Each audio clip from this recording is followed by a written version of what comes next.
l'Éternel a dit en ce mois de novembre, le règne de Dieu. On n'a pas dit le règne de ton grand-père. On n'a pas dit le règne de votre trône, je ne sais lequel.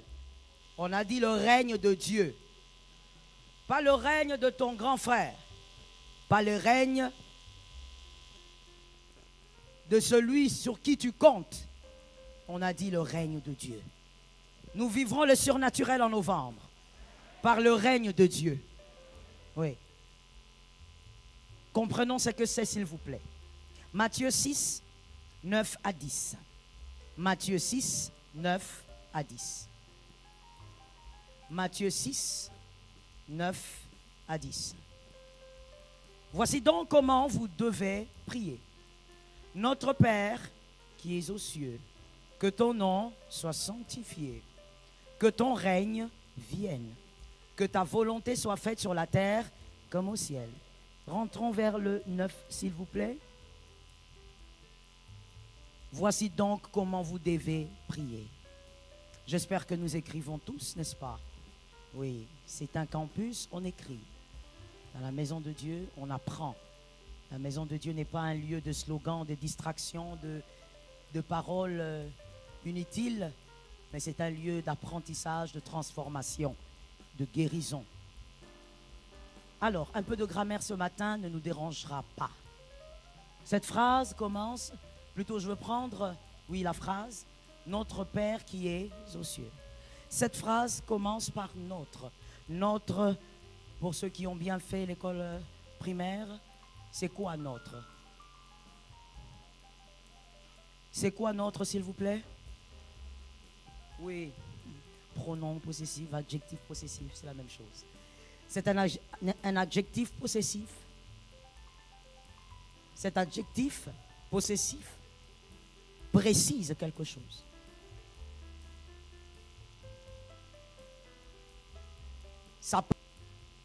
Celui à qui je parle n'est pas quelqu'un de lointain.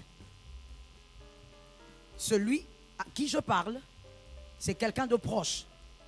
Mais il n'est pas que proche, il est le mien. Cet adjectif possessif est en train de nous révéler que celui-là à qui je m'adresse, ce n'est pas seulement quelqu'un de grand, mais ce grand-là m'appartient.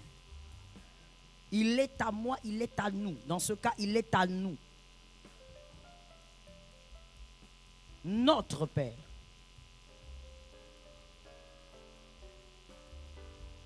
On parle d'un Père qui appartient à une catégorie. Est-ce qu'on est d'accord avec ça? On parle d'un Père qui appartient à un type de personnes, à un groupe de personnes. Jésus n'a pas dit, voici comment vous devez prier, vous direz, mon Père. Non, notre Père. C'est le nôtre. Ce pronom possessif nous révèle que nous sommes nombreux. Yes. Nous sommes nombreux à avoir un même Père. Nous ne sommes pas des croyants. Nous, précisément de cette assemblée, nous ne sommes pas des croyants. Non. Je répète encore. Nous ne sommes pas des croyants. Nous sommes allés au-delà de croire. Nous avons cru et notre foi a produit quelque chose. La nouvelle naissance. Dès que je suis né de nouveau, je ne suis plus croyant. Je suis enfant de quelqu'un. Je ne suis pas enfant, parlons de moi Joël, je ne suis pas enfant de Samuel Kaloumé parce que je crois en lui. Non. Je suis enfant de Samuel Kaloumé parce que j'ai une nature. Nous sommes donc dans la nouvelle alliance. Si tu es vraiment chrétien, tu n'es pas croyant, tu es enfant de Dieu. Quand tu deviens enfant de quelqu'un, il est ton père ou ta mère. On ne peut pas appeler père, mère, celui qu'on n'a pas engendré. Ou celui qui ne nous a pas engendré. Lorsque tu appelles quelqu'un père, ce n'est pas papa. C'est différent. On se comprend ou on ne se comprend pas? Lorsque tu appelles quelqu'un mère, ce n'est pas maman. Maman, c'est maman qui est en face de moi, c'est maman, c'est la voisine. Maman, c'est surtout quand on est, nous, Africains, parmi les plus belles cultures. On appelle maman toute personne qui est femme par respect. Mais toute maman n'est pas mère. That is it. Tout père, tout papa n'est pas père. On appelle papa tout celui qui a l'âge d'un père, par respect. Tu vois ton papa à la maison, tu dis bonjour papa. Tu sors dehors, tu vois le papa d'un ami, tu dis bonjour. On en riait dernièrement avec mon mari, quand on parlait un peu de cette génération, qui est très compliquée. On était en train de comparer les saisons, les âges, les époques. À notre époque, on appelait papa à tout celui qui avait l'âge de mon papa. Le papa de mon ami, c'est mon papa. Et on en riait, on en parlait, on analysait parce qu'on pouvait voir les collègues, par exemple, de nos enfants, quand ils viennent à la maison pour visiter nos enfants, ils ne vont pas dire bonjour maman, ils disent bonjour madame. Aujourd'hui, c'est comme ça. Alors moi, je suis habitué, mais lui, il était tellement choqué, il est venu, il m'a dit, mais attends, ils se prennent pour qui ces gamins-là? J'ai dit, mais qu'est-ce qu'ils ont fait? Non, mais attends, mais les amis d'Uriel, là, ils sont venus, d'abord, pourquoi ils se baignent? J'ai dit, ils se baignent parce qu'ils viennent de jouer au foot. Il dit, mais pourquoi quand il me voit, il dit bonjour monsieur? Je lui ai dit, c'est la génération actuelle. Aujourd'hui, les garçons de cet âge ne vous appellent pas papa, ils considèrent que son papa, c'est son papa à lui. Vous, vous êtes monsieur. Les mœurs changent. Mais même lorsque nous, à notre époque, on disait papa par respect, à l'église, on va voir un papa, on dit bonjour papa. Mais celui-là n'est toujours pas père. Il est papa, mais père, c'est le géniteur. Mère, c'est la génitrice. C'est celle qui a produit quelque chose. Entre toi et elle, toi et lui, il y a une relation. Notre père, parce qu'il y a quelque chose entre lui et nous. Voilà pourquoi je disais, nous ne sommes pas des croyants. Nous sommes allés au-delà de la croyance. Nous sommes nés et donc nous avons sa nature. Et comme nous avons sa nature, il est notre Père. J'ai aimé la main des hommes intelligents. Voilà pourquoi il est écrit dans 1 Jean 5, 4. Que la parole d'aujourd'hui au nom de Jésus amène un shift dans la vision de quelqu'un. Et que l'Éternel t'amène à une connaissance qui t'amènera à la victoire. Cet amen est l'amen de ta foi. 1 Jean 5, 4.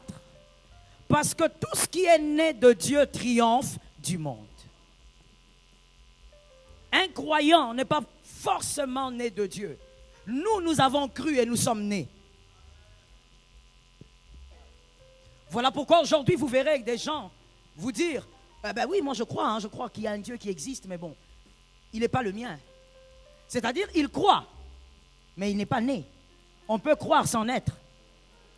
Nous, nous sommes nés de Dieu. Ce qui est né de Dieu, c'est-à-dire, l'esprit est né de Dieu, nous appartenons à une famille. Dans cette famille, Dieu est notre Père. Dieu n'est pas notre protecteur seulement, non, il est notre Père. Je veux mieux le dire. Dieu ne te protège pas parce que tu pries. Dieu ne te protège pas. Est-ce qu'une âme m'entend pour la génération à venir? Est-ce que tu m'entends aussi pour tes frères? Donne-moi 3 amens d'autorité. Dieu ne nous protège pas parce que nous prions. Dieu ne nous protège pas parce que nous sommes saints. Dieu nous protège par responsabilité. Il est père. Un père protège sa maison par responsabilité. Quand tu vois un père qui fait dodo alors qu'on crie dehors, les voleurs sont là, lui il dort, il a un problème de responsabilité. Dieu ne te nourrit pas parce que tu as prié. Dieu te nourrit parce qu'il est un père responsable. Dieu ne te vêtit pas parce que tu as demandé. Voilà pourquoi, dans la présence de Dieu, il ne s'agit pas des vaines paroles, multiplication des paroles. Il s'agit de la foi. Je peux ne pas beaucoup parler comme toi, mais si je crois plus que toi, j'aurai plus que ce que tu as demandé. Je répète cela, ça tombe pour quelqu'un d'intelligent. Je disais ceci, je peux ne pas prier plus que toi. Tu peux donner beaucoup de paroles ici. Moi, je ne sors pas toutes ces paroles. Mais si j'ai la foi plus que toi, j'aurai ce que toi, tu n'auras pas. Nous sommes enfants de Dieu et il nous protège, il nous nourrit parce que nous sommes enfants. Celui qui est enfant triomphe du monde.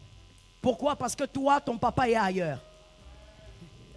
Ton papa n'est pas de ce monde et tu n'es pas de ce monde. Voilà pourquoi il a dit, je vous donne l'autorité. Tout ce qui est dans ce monde est sous nos pieds.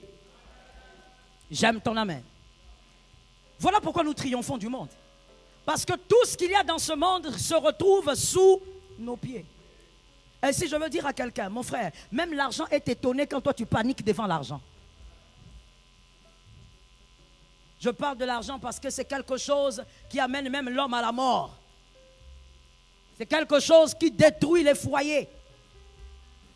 Maman, un pouvoir. C'est pourquoi je parle de ça.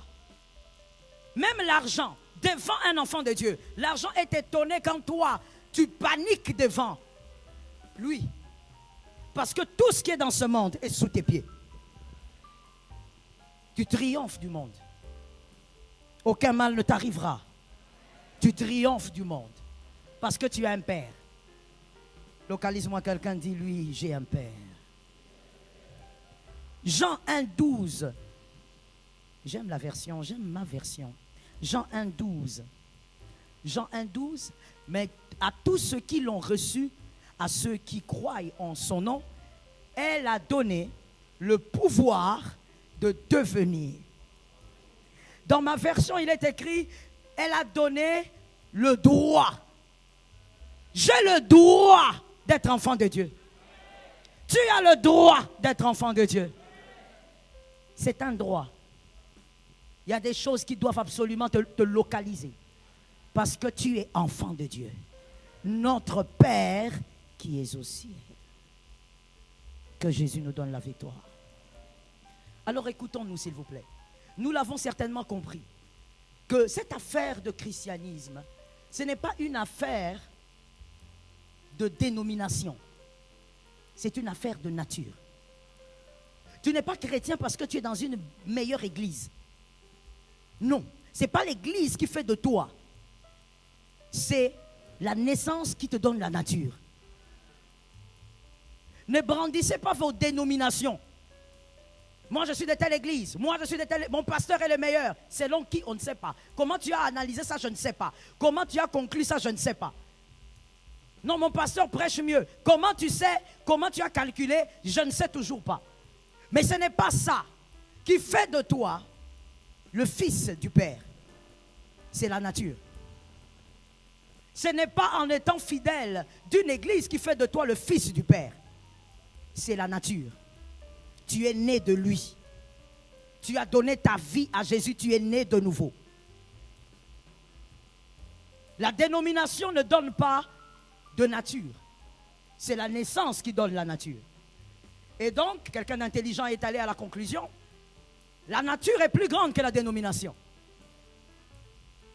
La nature est plus grande que le nom de votre pasteur. Veillez sur la nature plus que sur vos églises. J'entends 3 amens. Il y a quelqu'un qui fait semblant d'écrire pour ne pas dire amen, mais le problème c'est que tu ne dis pas amen parce que tu n'as pas compris. Que Jésus t'aide à comprendre. Voilà pourquoi avant la parole nous prions, nous demandons au Saint-Esprit de nous enseigner. Que Jésus t'aide à comprendre la parole. La nature est plus grande que ton pasteur. Être né de Dieu, être enfant de Dieu, avoir un papa, avoir un père, être dans une famille de Dieu, c'est plus important que brandir le nom de ton pasteur. Si tu comprends le mystère de cette nature, tu vas même comprendre que ta manière de traiter ton frère est le résultat de l'ignorance. Et quand je parle de ton frère, je parle de ton frère chrétien. Dans le monde entier. Commençant par celui qui est à tes côtés. La manière de traiter ton frère peut révéler ton ignorance ou ta connaissance. Est-ce qu'on se capte très bien?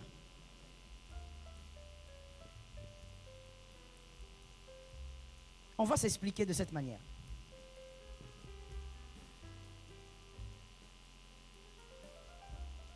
dans la famille de Dieu, parce que c'est notre Père, nous sommes frères à cause de quoi?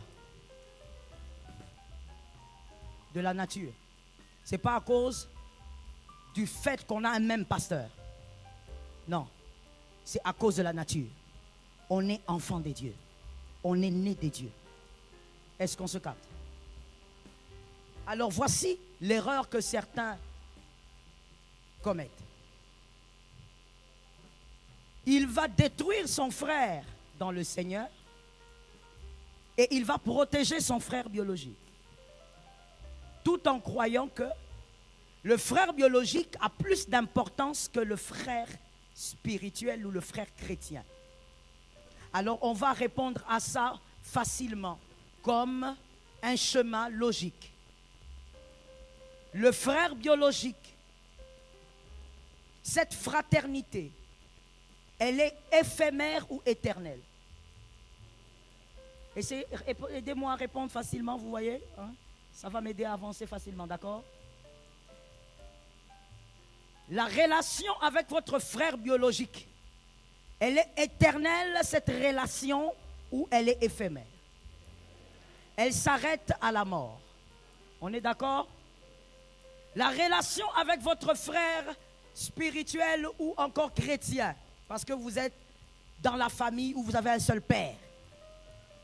Cette relation-là, elle est éphémère ou éternelle? Entre l'éphémère et l'éternel, entre les deux, qui devrait avoir une plus grande pondération?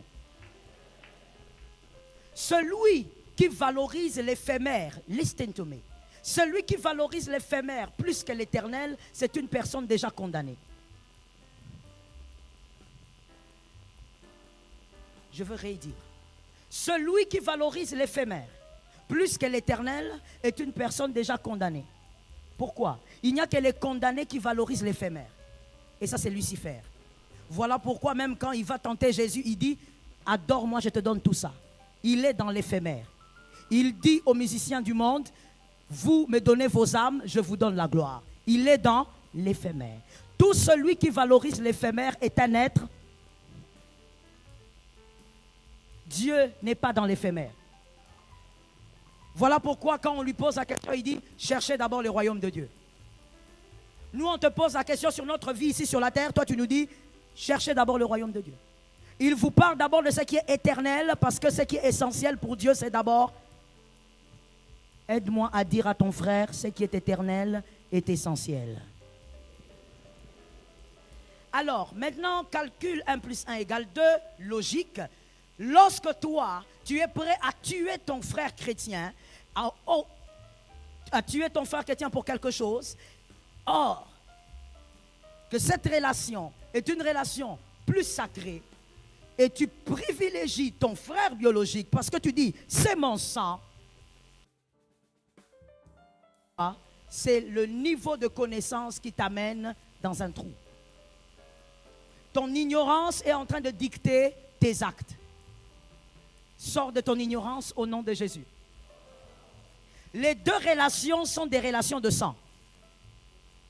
Que ce soit le frère biologique et que ce soit le frère chrétien ou spirituel. Les deux relations sont des relations. On écrit s'il vous plaît. Éphésiens 1:17. Éphésiens 1:17. Éphésiens 1:17. Afin que le Dieu de notre Seigneur Jésus-Christ, le Père de gloire, vous donne un esprit de sagesse et de révélation dans ça.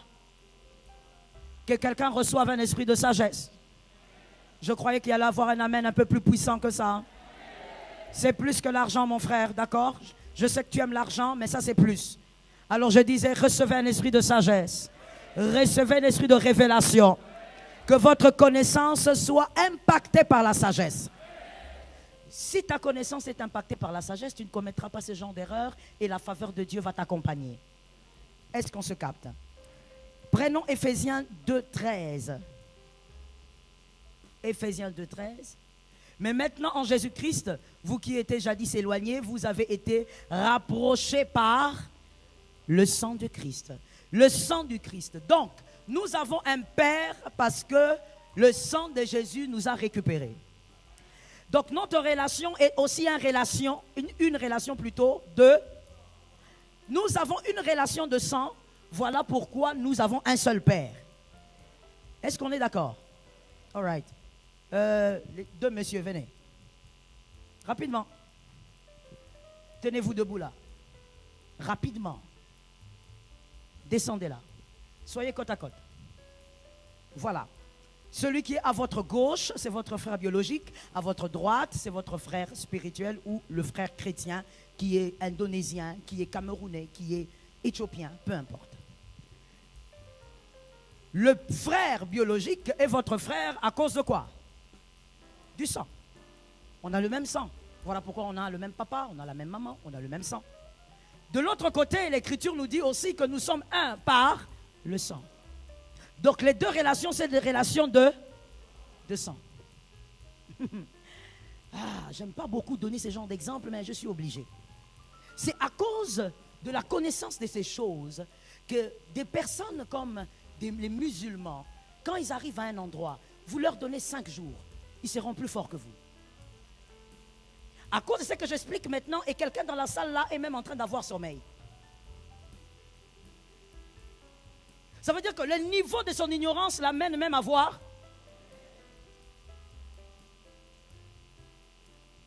C'est à cause des choses comme ça que tu prends, j'allais dire un truc assez étrange, tu fais parachuter un témoin de Jéhovah quelque part. Il est seul quand tu le fais parachuter à cet endroit-là. Tu lui donnes 2 semaines, tu reviens, ils sont à 200. À cause de ce que j'explique ici, que toi, soi-disant, chrétien, qui a le Saint-Esprit, tu n'arrives pas à vivre. Est-ce que quelqu'un m'entend? À cause aussi de cette réalité, j'avoue qu'il y a des personnes extraordinaires dans ce pays qui avaient compris cela dans le ministère. Certains ont très bien enseigné ça, mais certains sont allés aussi à l'extrême. Ils se sont dit, non, la famille, il faut jeter la famille. Il faut se focaliser sur la famille spirituelle. Ça, c'est l'extrême. Mais pourquoi ils sont arrivés là? La motivation était bonne. La compréhension du départ, elle était bonne. Seulement, ils sont allés un peu trop loin. On ne chasse pas sa famille. On ne fouille pas le sorcier de sa famille. Parce que Dieu t'a mis là-bas pour régler le problème. Mais ils avaient compris quelque chose que toi, tu ne comprends pas. Voilà pourquoi tu es faible. Même spirituellement, quand tu lèves les mains, les démons ne bougent pas.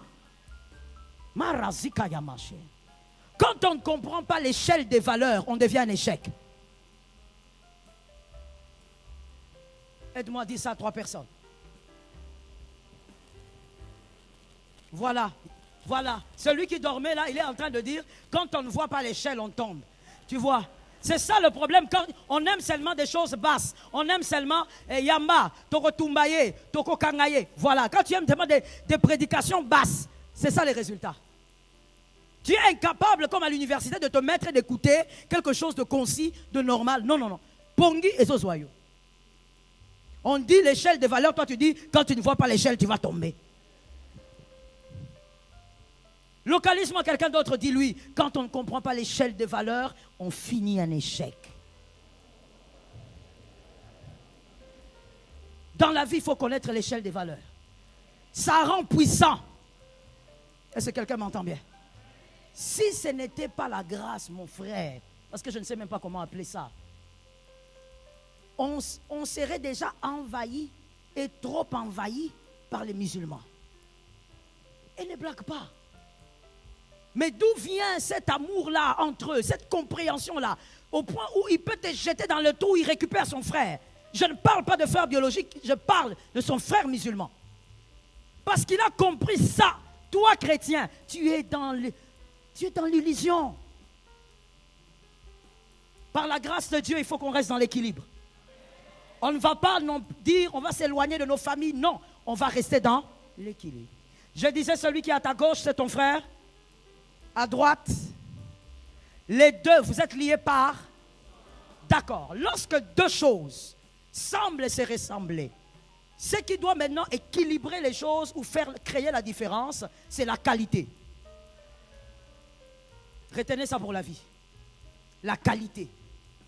Ce qui fait que tu peux abandonner cette relation pour garder celle-ci, ça doit toujours être la qualité des deux relations. Attention, il ne faut pas faire les choses à cause du visage de quelqu'un. Non, moi j'aime ces visages ici, alors je peux sacrifier celui-ci. On sacrifie des choses par rapport à la qualité. Maintenant ici, on a 200. On est devant 200. Le sang biologique et le sang. Alors pour comparer les qualités, on ne va pas aller vite en disant, là-bas c'est Jésus. Oui, c'est Jésus. Mais on va comparer les qualités tout doucement. Et ça va aider celui qui a raté la maternelle à capter quelque chose. Voici ce qu'il y a dans le sang biologique. La première chose qu'il y a dans ce sang-là, il y a l'éphémère, comme on l'a dit. C'est-à-dire que ça peut s'arrêter dans le temps. Ça a une limite. Tu peux beaucoup aimer ton frère, mais si Dieu décide qu'il parte, il part. Ce sang-là est limité dans le temps. Tu peux avoir un petit frère que tu aimes beaucoup, mais si Dieu décide qu'il parte, tu ne pourras pas arrêter ça. Le sang-là est limité, il est éphémère. Il est limité dans le temps, il est éphémère. Le deuxième, son sang, il est éternel. Il n'est pas limité dans le temps. Il a sauvé Moïse, il te sauve aujourd'hui. Pour celui qui n'avait pas compris. Il a sauvé Noé, il va sauver tes petits-enfants demain. Quand toi tu ne seras pas là et que ta fille sera devant un façon qui veut l'amener dans une boîte de nuit, l'Éternel pourra venir délivrer. Il n'est pas éphémère. Deuxième chose, le sang biologique. Le sang biologique est une adresse spirituelle des batailles. Le sang biologique est une adresse spirituelle des batailles. C'est-à-dire certaines batailles que toi tu as, que moi je n'ai pas. La différence c'est le sang. Nos sangs ne se ressemblent pas. C'est-à-dire les batailles qu'il y a dans ta famille sont liées à votre sang. Les batailles qu'il y a dans ma famille sont liées aussi à mon sang. Est-ce que quelqu'un m'entend bien? Est-ce que je peux choquer quelqu'un? Est-ce que je peux choquer quelqu'un? Si tu étais venu pendant 14 jours, famille glorieuse, je ne pense pas que tu seras étonné. Je dis ceci. Lorsqu'on s'est converti, le sang ne se convertit pas. Nouvelle créature, le sang ne se convertit pas. Ton ADN sera toujours ton ADN. Même lorsque tu as la nature de Dieu, car cette nature, elle est spirituelle, c'est ton esprit, mais pas ton sang. Est-ce que quelqu'un m'entend bien? Ainsi, tu vas voir quelqu'un, il a donné sa vie à Jésus, il est de la nature de Dieu parce que spirituellement, son esprit est né de Dieu. Mais tu verras seulement les réclamations des familles en train de le pourchasser. On ne te touche pas, mais on te suit. Pourquoi on te suit? Ton sang est une adresse. Est-ce que quelqu'un m'entend? La semaine prochaine, je serai avec les femmes ici pendant la semaine de Daniel. Je vous l'expliquerai à la fin. Je vais enseigner aux femmes ces genres de mystères. Il y a le rendez-vous de l'âme, il y a le rendez-vous du sang, il y a le rendez-vous de l'esprit. Le sang ne se convertit pas. Tu auras toujours le sang là qui vient de ton arrière. Ainsi, tu vas sentir que tu as donné ta vie à Jésus, mais il y a certaines pressions que toi tu sens, mais que les autres ne sentent pas. Je donne un exemple. Toi, tu as la pression, tu as toujours envie d'avoir beaucoup de femmes. Tu ne sais pas pourquoi. Ta femme est une bonne personne, mais tu as toujours envie de sortir. Tous les hommes n'ont pas toujours l'envie d'avoir beaucoup de femmes. Mais ton envie à toi, c'est la polygamie de votre lignée. Le sang. Alors que tu es converti, le sang ne se convertit pas. Le sang est une adresse. Donc je disais que le sang là, biologique, c'est l'adresse des batailles spirituelles. Tous les combats de ta lignée se trouvent dans le sang. Que quelqu'un regarde son frère et lui dise que Jésus nous donne la victoire. Toutes les batailles que tu vas subir sur la terre, en tout cas les batailles qui ne sont pas individuelles, les batailles de la lignée de la famille, l'adresse c'est le sang. Mais du côté spirituel maintenant, ce sang-là, c'est la clé de la délivrance. Le sang spirituel qui vous regroupe, qui est le sang de Jésus, qui fait de vous les enfants d'un même Père, est le sang de la délivrance. Il est différent du sang biologique. Troisièmement, le sang biologique, c'est le magasin d'amertume. Bon, là-bas, ils se sont aidés. L'autre côté, ils se sont aidés. Ils ont embarqué quelqu'un dans leur famille. Là-bas aussi, ils ont embarqué. Ici, bon. Ceux-là, remarquez bien. Moi, au fait, ce n'est pas trop la conclusion. J'aurais bien voulu que ça soit rebobiné pour voir comment ça s'est passé. Parce que c'est la manière dont ça s'est passé qui doit nous parler. Ça veut dire qu'ils se sont dispersés. Mais ceux-là sont allés se regrouper calmement. Ça veut dire qu'ils se sont regroupés et ils se sont mis ensemble. Sans même se regarder. Il y a une nature qui les unit. Cette nature-là, qu'il pleuve, qu'il neige. Maintenant, écoutez, c'est comme ça que les chrétiens devraient se comporter. Comme ça. Comme ça. Toi, tu ne peux pas dire que cette personne-là, moi je l'ai rencontrée seulement. Tu ne l'as pas rencontrée à l'église. Non. Tu l'as rencontrée un jour. Mais vous êtes nés et placés dans une même famille depuis. Les chrétiens devaient se réunir comme ça de manière automatique. Ton frère spirituel, il a plus de pondération que ton frère biologique. Parce que ça, c'est l'éternité. Et ça vous avez remarqué, ça ne se discute pas. Non. Ils sont ensemble. Si on pose la question, qui est grand frère petit? C'est vous l'aîné. Déjà, quand tu vois la posture de l'aîné, tu sens que l'autre a souffert. Tu sens vraiment qu'en grandissant, il a souffert. Ça veut dire que tu sens que c'était une grande sœur traumatisante. Mais tu vois, il est allé chez sa sœur avec son frère à cause du sang. Qu'il pleuve, qu'il neige, c'est son frère. Que ça marche ou que ça ne marche pas. Que vous vous battez, que ça s'arrête. Tu ne quittes pas ton frère spirituel à cause des petits problèmes de la vie.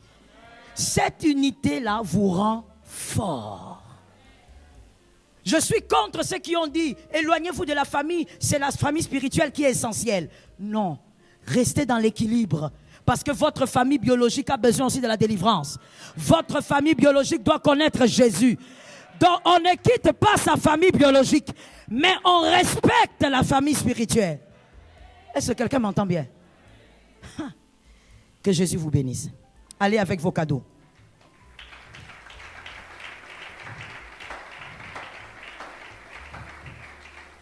Que Jésus soit votre force.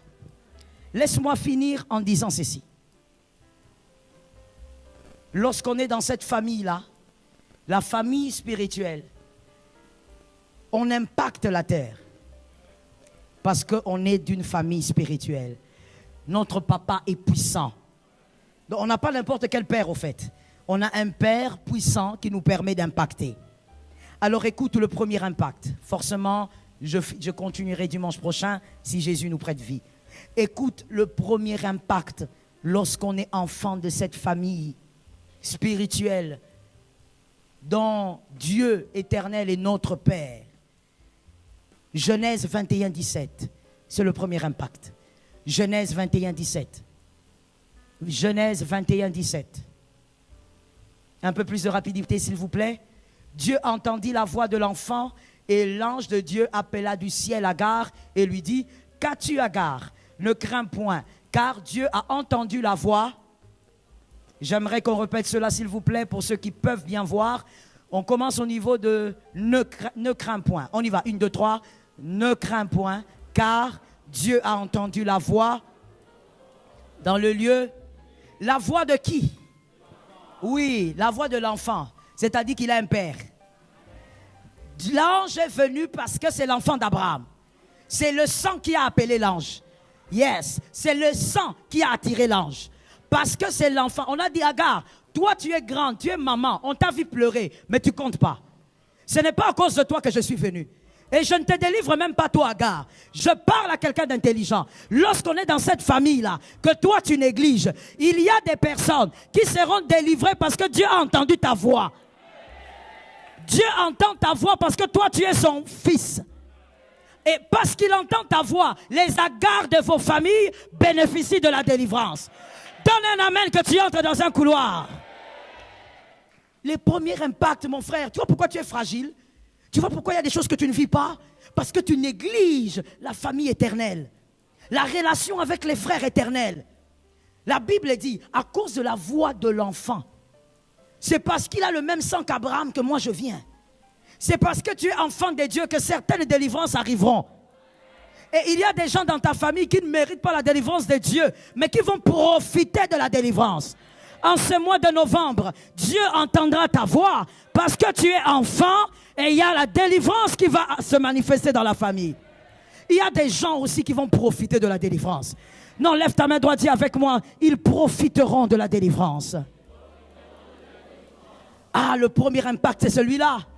Il y a des choses, des interventions qui viennent, pas parce que tu as prié, pas parce que tu as levé les mains, à cause de ta nature. Le père dit, je sens que mon enfant a un problème. Allez voir d'abord c'est quoi. L'ange vient parce que tu es enfant de Dieu.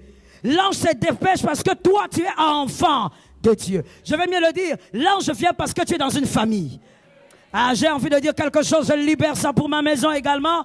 L'ange qui veille sur notre famille, il est l'ange qui se dépêche. Oui, il y a un ange qui veille sur notre famille. La famille des enfants de Dieu. Dis à un voisin, nous sommes différents. Bon, il faut maintenant localiser un autre voisin qui a un joli sourire. Dis-lui, tu es de ma famille. Localise quelqu'un d'autre, dis-lui, peu importe ce que je vais te faire, tu es mon frère. Tiens mon frère, Atato Bundi, Atato Swami. Même si on se querelle, même si on se bat, je te dis Marvin, moi j'ai grandi entre des garçons. L'aîné, pas le né, celui qui vient juste avant moi, d'ailleurs il a fêté son anniversaire dernièrement. Celui qui vient juste avant moi, il est pasteur, il a fêté ses 51 ans par la grâce de Dieu. Ouais, c'est mon frère qui vient juste avant moi. J'ai grandi avec lui qui est avant moi. Et avant lui, il y a un garçon. Derrière moi, il y a un garçon. Et derrière lui encore, garçon. Maman. Traduction. Comment tu ne vas pas te solidifier? Ma soeur, voilà pourquoi moi je pleure pas, pleure comme toi là. Un peu comme là. Moi j'ai grandi avec les hommes. Ça veut dire que si tu pleures, tu souffriras toute ta vie. Ah, il te lance les ballons, ça te cogne sur la tête. Tu le regardes, si tu pleures, tu dis c'est pas bon. Toi aussi tu prends les ballons. Et avec des garçons, imaginez-vous, 2 devant, 2 derrière. Avec des garçons, on se battait, on se déchirait. Des fois ma mère regardait, ma mère disait, toi, je ne sais pas comment Dieu va te soutenir. Moi-même, là quand elle parlait, je dis même moi-même, je ne sais pas. On se déchirait. Et puis, c'est facile avec les garçons. Pourquoi? Parce qu'avec les garçons, vous ne vous querellez pas beaucoup. Vous vous battez. Mais quand vous finissez la bataille, c'est fini. Vous riez, vous causez. Je n'ai rien dit. Hein. C'est vous qui avez conclu. Moi, je n'ai rien dit. Moi, je parle seulement des garçons. Mon frère, malgré cela, on reste frère. Après la bataille, d'ailleurs ma mère me disait, mais toi, on vient, tu étais là-bas avec tes grands frères. On t'a griblé là-bas. Tu rentres encore? Je rentre encore. Malgré qu'on vient de me taper là, je rentre. Je me suis blessé en tombant de l'arbre. Je rentre. Une fois d'ailleurs, l'un de mes petits frères, je joue avec lui, je monte sur l'arbre. J'avais, je crois, 11 ans. Je monte là-bas et puis, je ne sais pas à quoi on jouait. Et puis lui en bas, comme en blaguant, il me dit, il y a un serpent. Je te dis, histoire authentique, maman. Je dis, quoi? Là, je suis sur un pamplemoussier. On avait 2 pamplemoussiers à la maison. Je suis sur le pamplemoussier. Il me dit, je dis, tu dis quoi? Et puis il dit, il y a un serpent. Je dis, un serpent? Il dit, oui. Maintenant, le fait qu'il regardait en bas, moi, je dis, ce garçon ne ment pas. Et bizarrement, le gars, il a fui. Ah oui, mon frère, je sais que tu vas me suivre, il faut que tu écoutes ça. Il a fui. J'ai regardé, j'ai dit, oh. Maintenant, quand j'ai bien regardé, serpent, mon frère, la manière dont je me suis jeté. J'étais au-dessus. Oh. Ça m'a donné une plaie qui a dû se faire soigner pendant des années. Des années, j'ai souffert de cette plaie-là. Parce qu'il y avait une branche qui était entrée dans la jambe. Je me suis lancé, je suis tombé, je me suis laissé. Je suis tombé. Et j'ai couru à la maison sans même sentir qu'il y avait une branche sur la jambe. J'arrive à la maison là-bas, traumatisé, timoré. Ma mère regarde, mais tu saignes et tout. Il y avait le serpent là-bas. Après ça, je l'ai regardé, j'ai dit, tu m'as fui. Le serpent était là, toi tu es parti. Mais après quelques heures, c'est mon frère. Ouais, j'ai dit quelques heures seulement. Ça reste un frère. Pourquoi? C'est le sang qui parle. Accepte de vivre les difficultés avec ton frère spirituel. Ce n'est pas un problème. Mais réparez ça. Parce que c'est ton frère. Il y a des interventions spirituelles que Dieu va envoyer. Parce que vous êtes frères. Vis cet impact-là. Que les Agars vivent la main de Dieu à cause de toi. Yes. Deuxième impact. Le deuxième impact que tu vis parce que tu es dans une famille spirituelle. Le deuxième impact, c'est le règne de Dieu. Lorsqu'on est dans une famille, on fonctionne selon l'autorité du Père. Voilà pourquoi il est dit que le Père est le chef de la famille. C'est son autorité qui plane sur la famille. Et comme l'autorité de notre Père est sur nous, c'est son règne qui est là.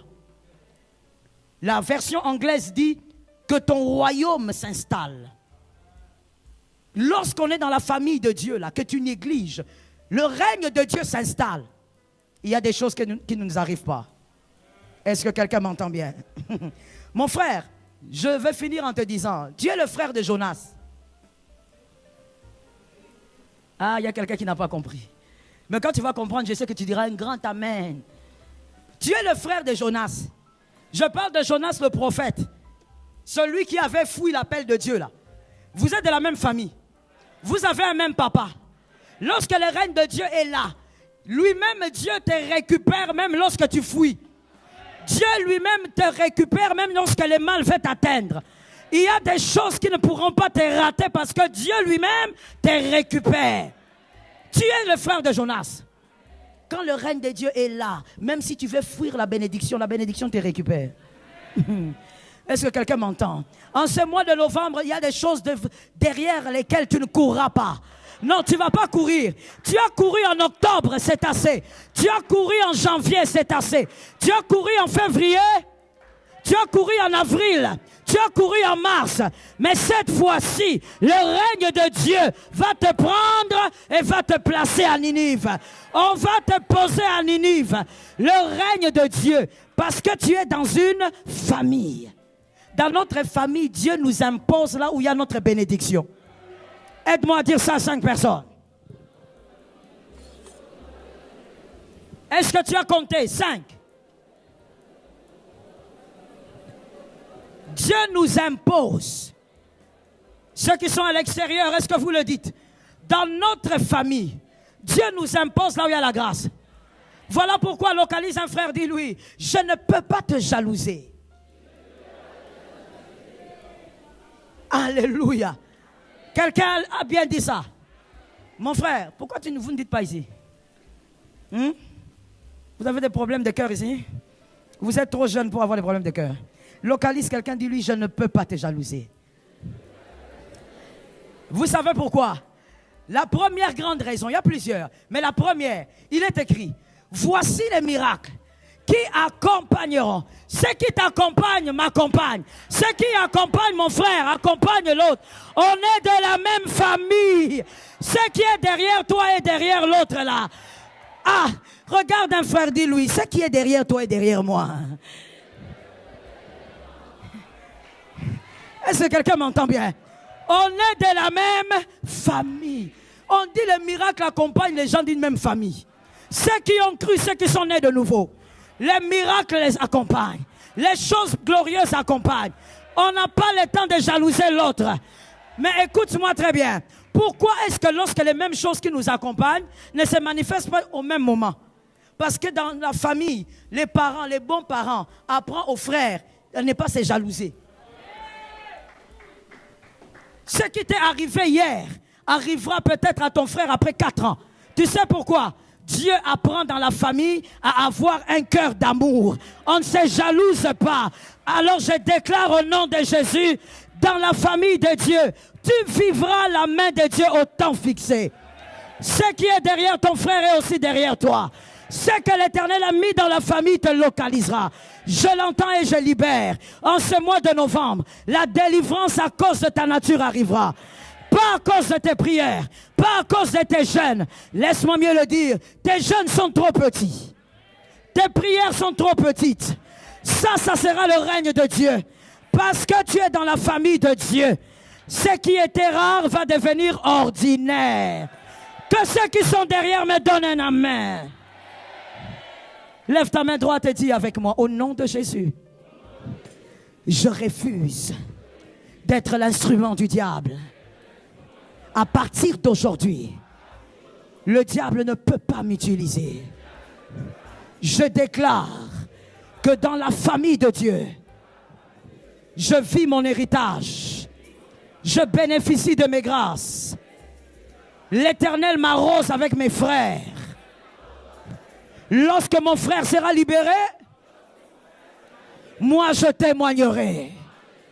Lorsque je célébrerai, mon frère sera délivré.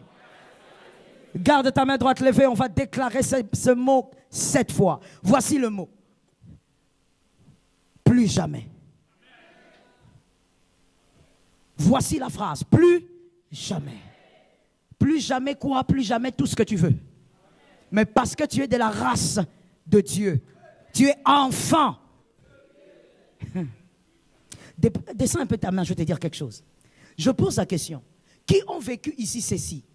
Lorsqu'on t'a interdit d'aller jouer quelque part, tu vas jouer, enfant, et l'heure passe, ton papa ou ta maman va te chercher. Qui ont vécu ça? Ah, vous êtes bien, moi je n'ai pas vécu ça. Moi j'étais docile, hein. On ne voulait pas que je sorte, je ne sortais pas. Donc vous avez vécu ça? Votre papa venait vous chercher. Maman aussi. Mais pourquoi ce n'est pas la maman du voisin? Pourquoi c'est la vôtre qui vous cherche? Vous êtes liés. Votre identité, voilà pourquoi c'est votre père qui vous cherchait. Écoute, voici ce que j'ai entendu le Seigneur me dire. Il y a des personnes ici en novembre. Dieu lui-même ira chercher la chose pour toi. C'est ce que j'ai entendu.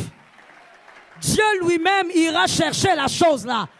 Il va prendre la chose, il va amener ça chez toi. Dieu lui-même ira réclamer cette chose-là. Où sont les propriétaires? En ce mois de novembre, notre Père ira prendre ce qui t'appartient. Va ramener ça à la maison. Va ramener dans tes affaires. Va ramener ça dans ta maison. Va ramener ça au milieu de tes enfants. Plus jamais. On y va. On va le déclarer 7 fois. Et ensuite...